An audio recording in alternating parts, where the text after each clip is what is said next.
Space monkeys. Hello? Yo. Space monkeys. Woo. The launch team wishes you good luck and Godspeed.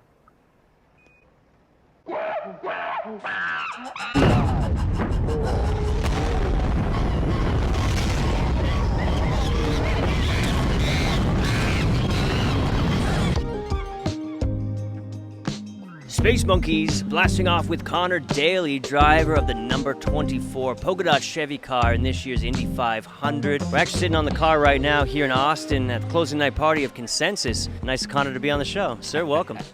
Thank you for having me. I've watched several of these interviews before, so it feels very special for me to be here on top of a race car that looks like our race car. Well, it's been a pretty special experience for Polkadot to be involved in this whole other world.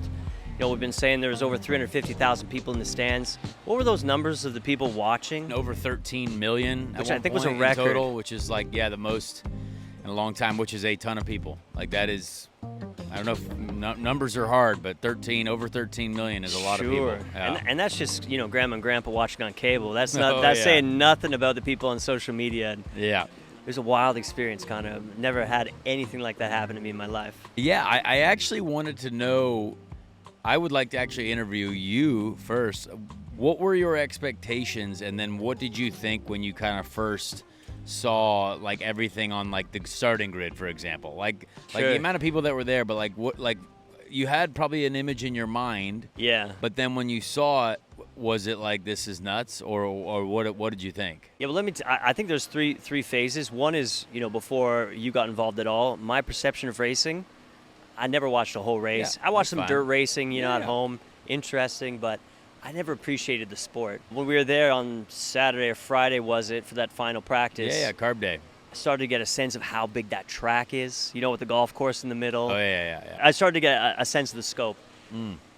What you're talking about, when the cars were all lined up there, with the thousands of people in the stands, and that great, you know, pageantry of the American anthem. It was the start of this like visceral experience that lasted, I don't know, 3 hours or so. The smells, the sounds, the rumble. When I got in the pits there, your crew, the smiles on their faces when they, you know, crushed it. It was amazing. I wasn't prepared for what it was. That's amazing. Yeah. No, I mean, that's why I love every year bringing someone new or a group of people that have not been to the race before. Yeah. Because I enjoy seeing their reaction, because it's always the same. It's always like, I cannot believe we have not been to this before. I cannot believe we have not seen this before, or like, I didn't know that there were these events that existed. Totally. Which is cool. You and I got to talk before the race. You were speaking about the strategy at the beginning, because you were starting pretty far back. Yes, yeah. You wanted to pass a lot of cars at the top, avoid the idiots, I think you said. Yes, yep.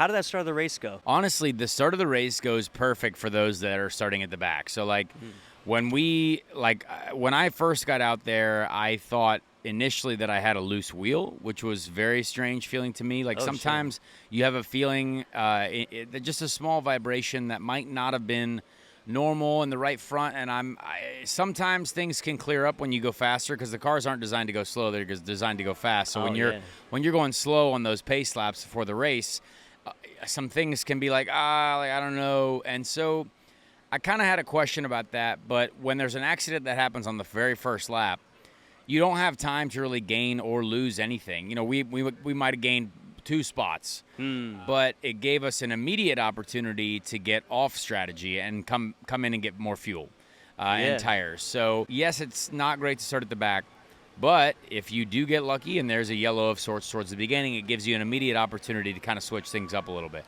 which is what we did. When the yellow comes, you're allowed to go to the pits and during this time? So once it's yellow, everyone's kind of at the same speed, and the people at the front are not going to pit because they haven't burnt enough fuel yet. They're going to try to run a full stint, if not longer, because they don't want to lose any track position, whereas we don't have a lot of track position to lose. Yes, yeah. So even if we pit, we know that the several cars behind us are probably also going to pit. And even if they don't, it doesn't really matter, because we're faster than them anyway, and we would have been able to get by them. But several folks pit with us, and obviously our pit crew is good, so we were able to get fuel and tires, and then we're at, you know, towards the back of the field. but we have the newest tires and the most fuel, which kind of Sure. gives you an opportunity then to cycle forward whenever the next accident happens or whenever the next, whenever everyone else runs out of fuel, you still have more. So That's what we kept seeing, yeah. right? Everybody go to the pits, and then suddenly Conor Daly's in first place, right? Super Yep. exciting. How many times were you in first? Was it 4 or 5? I was several times. I don't know. Yeah. Right? One time though, at the beginning, I wanted to lead. The second time though, we got up front. I didn't intentionally lead because we were saving fuel. So okay. I let Scott McLaughlin lead for a while, and I just kind of was saving fuel behind him because we didn't need to lead. So we probably could have put up a lot more laps led, but I would have been burning more fuel. So What's that about? If you're in the front, you burn more fuel. if you're in the front, you're going full throttle the whole time. Okay. And when you're behind a car, you have so much draft. Like if you have so much capability of sucking up to the car in front of you that you can lift huge and save a bunch of fuel. And gotcha. because the draft is so powerful that like when you get in that draft, you can suck right up to the car in front of you and then have a massive lift off the throttle so you can save fuel. Whereas they are just pushing the hole in the air. So Yeah, gotcha. they have to be like a giant bulldozer for the air. So for a while there, I thought, because you had this async pitting, Yep. you had this opportunity where you'd pull up. It was, it kind of seemed like, well, where will the last lap fall? Yeah. How are you feeling lap 100, halfway through? I mean, honestly, I felt as if we were going to need some help eventually because when you go off strategy, it either works or it doesn't, and it goes completely the wrong way. So, okay. But we were getting enough yellows to where it started to work, and I could see that it was coming to us. And actually, by lap 100, my team was telling me like this is going to work out really well because if that last yellow didn't happen, like if that last accident had not happened, we actually would have had much more fuel than anyone else, and we could have run flat out to the end. That's and right. You kind of jump more people because they have to make a very late pit stop. So, so that was something that again, it didn't work out as well as it could have. But we were in position for a while where my team was like there were 3 cars on that strategy that we were on, or a couple cars, and I was second on that strategy. So like it would have been me and Scott Dixon fighting for the win had the race kind of continued to go green. But sadly it didn't. But it still gave us an opportunity, to be up front and stay up front. But my gosh, you always think what if, and there's a couple of situations that we thankfully put ourselves not only in a position to win on one strategy, but to be good even on the other strategy. Sure, that was one of the fascinating pieces of this sport for me, right? Yeah. You have the fast car, you have the great driver, but then you have the strategy. You're playing this game with the pits and the crashing, and it's so thrilling. Yeah, I mean, it's just, that's what's so exciting about what we have going on. Like we're busting our butts every time we're on the track. Sure. We're working hard every lap to try to go faster, to try to make up spots, even though it doesn't look like it. You're like, well, those cars kind of followed each other for a while. Like we are working our butts off to try to get by that car. So it's hard. And then, the team is seeing every single lap how much fuel we're burning. And then, okay, can we go an extra lap? Do we stop early because there's traffic in front of us? Do we wait until everyone else pits and do an overcut? There's overcut, undercut strategy. So there's so many things that just kind of happen live that you always have to be paying attention to. And that's why we have a team that pays attention to that as well. I guess that's another component, the team. How do you think the team did? What's your comment on them? They were outstanding. Yeah, I mean, the guys, everyone there did exactly what we needed to do to put ourselves in a position to be successful. And they gave me a position, they put me in a position to be successful. Sure. And the pit stops were fantastic. The guys did amazing in the pits. And that's a huge part of it. I mean, a massive, massive part of it. I've had several different issues in the pits before. Everyone has. But when you have a consistent day in the pits, like it's really, really helpful. And so, I think the team did a top job. Everyone on Dry Ramble, Acoustic Motorsports, those guys are true professionals, I would say. And what about that back wheel? Did it work itself out, or what happened there? Which one? Remember at the beginning, you're like, I had this the front wheel. Yeah. So, essentially, as soon as we put on a new set of tires, the problem was gone. So, it must have been something either in the rim, in the tire, or something. But as soon as we put on a new set of tires, that problem goes away, thankfully. Yeah. So it was something I didn't have to worry about again. Now, you told me a hair-raising story a couple days ago, and this was about the headrest. I think the headrest is important because it kind of keeps your neck, attached to your body or something like that, right? Yeah. So why don't you tell us what happened there? Yeah, so it's actually kind of right here. This is the piece on the car. I don't know if the people can see it, but like this piece ends up coming up. Okay. So this is actually a pretty legit thing. The headrest in our car now is like very similar to what this is. Yeah. And both of these pieces lock in.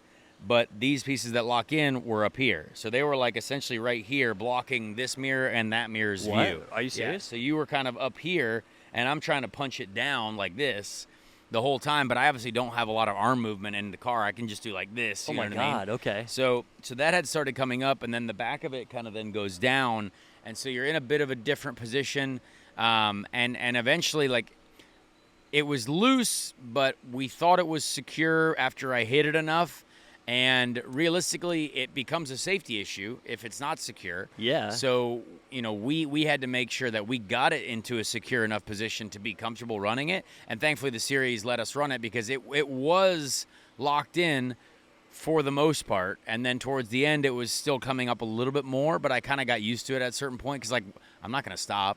We're not going to pit for this. I don't care if I die going out in this thing if something happens. Like, I'm like, we're at the front. So, Jeez. so we definitely had a bit of a difference in driver comfort and some activities that were going on in the car that I've certainly never experienced. For the most part, is it still for the most part in this, you know, in the situation where there's a crash, you know, going 240 to 0? I don't know what it would do. Yeah, No, yeah. okay. I mean, I think it would still remain in place, but Yeah. it would definitely not be as in place as it should be. But again, But you had to do it. we were comfortable running it. The right. series was comfortable letting us run it. But also, you know, you kind of have to do what you have to do at times. Of course, yeah. Like, let's say, like, look, all of that work that we did, if we had to pit an extra time to go all the way to the back, it would have ruined everything, and it would have made our entire day worse. So there was a point where I was watching this, what is it, CW series? yeah. Yeah, Yep, CW yep. series, yeah. 100 Days to Indy. 100 Days to Indy. Season 1 on Netflix if you want to watch it. Is it coming? Is it on Netflix already? Season 1 is on Netflix, yeah. Okay, Season nice. 2 will be on Netflix as well. In that show, you're kind of making it seem like it was kind of tight. So you were on another team before, but they got rid of you, or they let Yes. you go. I don't know how you stayed in the races. Yeah. Cut you loose, or I don't know. Yeah. But you kind of said like, it wasn't my fault or something. In the Yeah. end. What's the story there? Well, I mean, in that situation, you have a team that I had brought a partnership to basically fund the team, right? Which is important. Like, this is an important funding operation here with us. No Polkadot, doubt. we needed funds to operate the team. Yeah. And I was there for a couple years, and neither of us at the team were doing as well as we would have hoped to do. In the races. In the races, yeah. And so there were a lot of good moments. Like at the Indy500, I was still doing well. I was still beating my teammates. Usually you try to, like, beat your teammate. That's important. But I also had a very good teammate at that team too. And he was quite good, but we would still be like, when I was fired, we were both like 14th and 17th in the championship. So that's, neither of us are doing swimmingly well. Yeah, okay. So a team can do one of two things. They try to get better themselves by maybe hiring new people or figuring out a new direction to go, or believing their drivers and thinking that there is a new way that we need to go. Yeah. Or they just fire the driver because they think it's not their fault. Well, it's an And so easy way to just get out of it. Eh? It's an Driver's easy way fault. because there's a drivers are a dime a dozen, right? Yeah. But the teams, they can do whatever they want because they're in the power position. So realistically, it was a situation where I was continuously trying to make, like, hey, we need to be better as a team. Like, I've been on the podium before in IndyCar races. I've qualified on pole the IndyCar races, which is the best you can do with other teams. And so with this team, you know, me being the best driver that they've had every year at the 500, and then kind of going to other races, and there wasn't really seeming to be an effort to be better, which usually in sports you want everyone to be better. Yeah. And so it was only an issue of a few folks that just didn't want to believe that they needed to do a better job. Sure. And so the best thing that could have happened to me in the world was they let me go and then replaced me with a driver who is an Indy 500 champion, an IndyCar champion, many, many wins, and he does way worse than I did. So that's an immediate, like, that's just go. that, but that There you becomes go. an equation, right? Yeah. It's like, okay, we take A out, we put B in, and it equals the same result. We were like, well, then maybe there was a deeper issue. So, Damn. So for me, it was actually the best thing that probably could have happened. Sure. Because it proved to not only the partner that I had brought to the situation, but it also proved to a lot of other people that, like, oh, like, maybe he was right. And they're still doing worse than I've ever done in that car for the last few years. So, like, it hasn't changed. Speaks to the importance of the team and it being a team sport, Yes, really, of course, right? Yeah, and like this, like our team, Dry Ramble Racing, right? Completely new to them. They were new to me. They show up. We are only a one-time entrant, right? So like everyone else has been racing the whole year. These guys show up. They give us a chance to compete at the front. And again, I beat the car that I drove in last year there. You know what I mean? So like, it's something that feels good for me personally. Yeah. We show up and we do really well. And that means a lot to me because it again proves to me that I know what I'm doing. Even though like you have to always have confidence in yourself, but I truly believe that in this sport I can win, and but it is about the entire package. One player does not win a championship in the NBA. One player does not win a championship in the NFL. Like it's the same thing. You got to have the team around you. You got to have everyone kind of with the same goal. And so eventually, I'd like to be in that position again. Like I was saying earlier, it was very exciting to be part of your team this year and to be a key part. I understand you guys were going to race a little bit anyway, like the car was there or something, but this kind of opened up a bigger season and a bigger opportunity. Is that right? Yeah, absolutely. I mean, for me personally, it opens up a lot more. Like we can, we'll be doing NASCAR truck races in a Polkadot, paint scheme car as well, which again, we haven't even shown anyone yet. So like that'll be a cool reveal whenever we do that.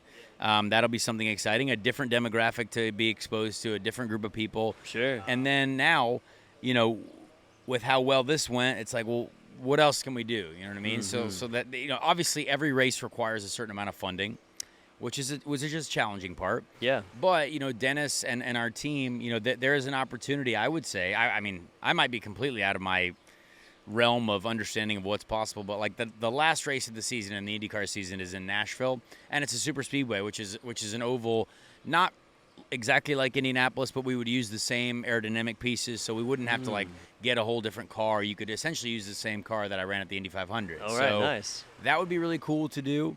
I don't know if that's possible, but I'm going to keep working on asking Dennis if we can do that. Yeah. But it's definitely not the end of our exciting partnership, I would say. I want to know something about the Polkadot ecosystem that surprised you. Something you think is going well? Honestly, the most impressive thing is how responsive the community is, but also how active the community is, and how either constructive or the opposite can be. But that's kind of, you see it in modern day politics. Not everyone's on the same side, right? That's what human life is about. Everyone's got their own opinion, right? Mm-hmm. But it's been cool to see how excited people are about the future with Polkadot, right? And like, I'm excited about the future of my own racing career, and like the fact that we have brought this partnership to a major sporting scene, the biggest event in the world. The amount of things that are being built on Polkadot, right? The amount of technology that we're seeing developed every day. Yeah. We're trying to do the same thing in racing too. Sure, we want those partnerships to coexist. Yeah. And so I love it.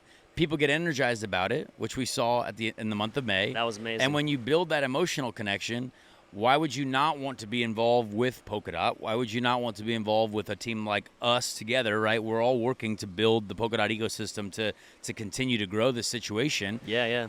It's all a team effort. It's just like racing. It's a team effort. Beautiful. That's what I think. Are there any pieces of Polkadot that, as in, someone who came from the outside relatively recently, you see, maybe we're in the early stages, maybe we have a bit further to go? What advice or direction would you give the people of Polkadot? I would say I trust experts more than myself. Yeah.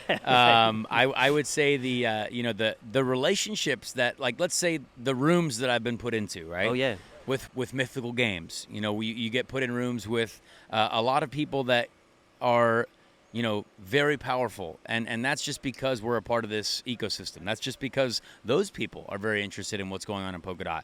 That for me is very impressive. It's not like we're showing up to a room full of people that have no idea what they're doing. It's like, oh, well, that person's CEO of Mythical, that person's at Adidas in their, in their digital space. Like this person is, and I'm like, oh, well, that's awesome. You know what I mean? So we must all be kind of on the same page of like, we're building something really cool here. So that's what I think is most impressive for me, and what I'm excited to see develop, I would say, because I'm not going to be here and say, I know where to go. Right. But boy, would I like to be along for that process. Yeah, me too, buddy. Now, look, I know you started racing at a very early age. When was your first professional race? How old? Well, professional, I was 21 probably. Okay. Or, yeah, 20 or 21. Okay. But I started when I was a wee lad of 10 years old in a go-kart, so much smaller than this. 10 in a go-kart. How Just fast a do you go in little a go-kart? Like 40, 45 miles an hour. What was the first race where you hit, I don't know, 150? Ooh, 150. I don't know. It was probably like 18. I was probably 17 Damn. or 18. Yeah, 17 maybe. Yeah, and that was like, every level you stepped up, you're like, dang, this is sweet. And like now it still feels that way in an Indy car. You're like, this is pretty freaking sweet every time. Every time you hit 200, the top of sixth gear at 240 miles an hour, you're like, yeah, we're going. We're moving now. This is sweet. And the cars are still getting faster? Yeah, like when it comes to any other cars on the planet, there's Yeah. no one else going faster than we are in the Indy car at the 500. So Really? like we're definitely kind of on a pretty cool platform of speed right now. Wow. I would like to go faster. Sure. Maybe Yeah. you will, yeah. I mean, you need little, like, propulsion engines and Just a stuff. little You bit, got to yeah. add that in. Anti-gravity, yeah. Yeah. Have you ever thought about doing something else? Do you ever work any other jobs? You work at Wendy's or anything like that? So I did work at Marsh Supermarkets. Yeah, it was a grocery store. Oh, yeah. I did a full 6 or 8 months there How'd it go? until the racing season started, and then I just left and never came back. Yeah. But I did want to make sure I had a real job and collected a paycheck, showed up for the hours. Sure. Just do the normal grind. A lot of people think, like the dumb people on the internet are just like, oh, this guy made it easy, like for sure he just had it, and I'm like, no, dude, like this is a hard job to make it in. This is a hard world to be a part of. Yeah. And like, but I've also wanted to, like, I lived by myself in Europe, like just doing, all I did was focus on racing. I didn't get to enjoy the normal childhood. All we did was train. All we did was study engineering. All we did was just kind of like be the best racing driver that we could be. Wow. Didn't get to hang out with friends. Didn't get to do anything through my entire college years, right? And I definitely got a feel for a normal job, because it's like, hey, it's good to appreciate how much work equates to. Yeah. And yeah, I'm happy that racing worked out for me, though. I am very happy. Yeah, I'm even happy though for it's that, still a too. battle every day. It's a battle every day. You do have your off time, though. Sometimes you're not racing, sometimes you're not training. Yeah. What do you do most of the time besides racing? I'm working on it. I actually find that question very difficult to answer sometimes, Yeah? because my life and my mind is so deep into racing. It's Yeah. like an addiction, right? So like all I can think about is when I am racing next. All I can think about is how I'm going to do it and how I'm going to get there, because it's also what puts food on my table too. So like if I'm not racing, I'm not making money, unless I'm doing, something else on the side. Like I've got my podcast, which is really cool. Yes. I enjoy that. Speed Street, if you want to listen to it. Shameless plug. But it's something that I love. Adrenaline. So like if I have friends that are doing something kind of wild and crazy, like if you're racing something, driving something, I will do it. Like Yeah. I have some, I would love to just drive something, or like ride dirt bikes, 4-wheelers. Love that stuff. I don't have any of those things, but if there's an opportunity to do it, I would you're love out to there. do it. I love snowboarding. Like snowboarding for me is a lot of fun. I enjoy that. But really just kind of being active and outside nowadays and getting kind of away from the world. Like I love just, my girlfriend Amy and I went out to like Wyoming last year, kind of just get out in the middle of nowhere, and it was really awesome. It was just so cool to just kind of get away from the world. Yeah, so like yeah. doing something like that is now more entertaining, I think, for me than it ever has been, Yeah. because it's kind of peaceful.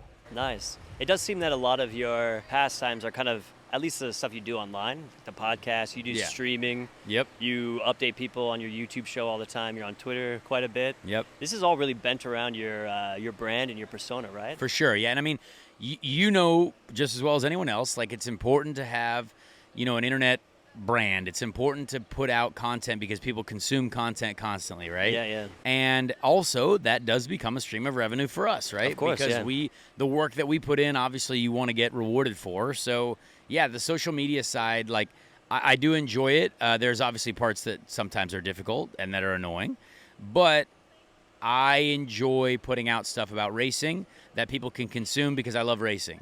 Yeah. And if that somehow can become a more and more profitable stream of revenue for me too, then it makes life even better. Researching the race, it didn't seem like many other drivers are really None of them taking do. that. Yeah. None of them do. It's None just of them you do. out there. Yeah. Yeah. Amazing. Which is a shame, but No, it's cool. No, I'm glad we can relate on creating content. It's an Yeah. endless race, right? Oh, like, yeah. People consume it and they want the next thing. yeah, exactly. And you don't really know what's going to hit. You know what I mean? Like, Yeah, right. Like some things that you think are going to be really good and people like really like, you're like, well, that's kind of didn't go as well as I would have thought. And it doesn't but- matter how much time you spent on it, right? It Exactly, could be yeah, like yeah. something you just threw out there. Yep. Yeah. So it's a fascinating world to be a part of. But Totally. but it's cool that we have access to. We're sitting here, and you got 2 phones, and we got a couple mics, Yep. but we're putting out something that's cool, and Hell we're yeah. putting out something that people can listen to, and like people can like be entertained by. And I think it's amazing that it's become as simple as that. Yeah, right. Which again, it does take editing and it does take time, but like realistically, It's not as simple we're as not it in a looks. studio. We're not in a studio. Yes. We're not. We're just outside. We're going to a party later. You know what I Yeah, mean? that's right. It's kind of cool. Speaking of which, one part of your life that I don't know too much about, but I've heard rumbles, is your music. Yeah, I don't have music myself. Yeah, but bud. I love the EDM space. I love music production. I love rock music too. I love just music in general. Yeah, yeah. But it's so random, but I've met a lot of people in the electronic music space because a lot of people like racing. So like you have this weird crossover of like, oh, like, hey, I really like what you guys are doing. They're like, well, we think racing is really cool. So it's kind of a cool crossover. Sure. Met a lot of good friends in that industry. It's kind of cool to have been a part of, seeing a lot of that come to life. So I do enjoy music a lot, and I will go to almost any type of musical show, music festival. My girlfriend loves music.